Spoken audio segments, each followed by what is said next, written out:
Namaskar to everyone watching this video. My name is Ananya and I'm a 12th grade student of ITL Public School. Today I'll be talking about wellness, especially the role of adolescents in the well-being of the future generations. Adolescents are the new trustees of the planet, and it is no secret that India's demographics are the envy of the world. As population in countries such as China, US and Japan is getting older, India's population is only getting younger.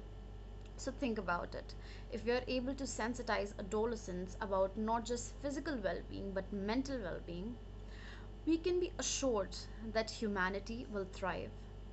If the overall well being of our population since childhood or adolescence is taken care of and given its due importance, there will be no limits to what one can achieve. You must be wondering why I am focusing on childhood and adolescence. To make you understand, I would like to put forth two examples. First, psychologists argue that psychological disorders were caused due to disturbed interpersonal relationships during childhood, which often lead to basic anxiety. Secondly, some psychologists were of the view that every individual suffers from feeling of inadequacy or guilt, that is inferiority complex, that also arise during childhood. In both of these cases, we can see that a lot of psychological disorders can stem during childhood, making it a very crucial stage in a person's life. Hence, the need of a human being to be physically and mentally healthy needs to be catered to since his childhood or adolescence. In doing so, we will not only be raising healthy human beings that are our future, but also the ones which are more efficient, mindful, and happy. Right now, we all are facing very difficult times.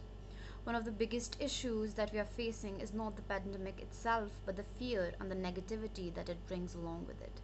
People all across the world are distressed, and it is affecting their overall well being. Well, today I would like to emphasize on a few things that can help you stay healthy and maintain your physical and mental health. Firstly, one should practice meditation. Is one of the biggest tools to conquer one's own mind and thoughts.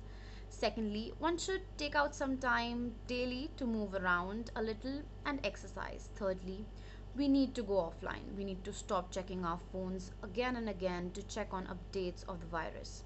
We need to distance ourselves from all the negativity. And lastly, we need to be positive. Instead of looking for happiness in other people or things, we need to ourselves become vessels of positivity and radiate it. We need to practice gratitude, that is, be grateful for all the things that we have.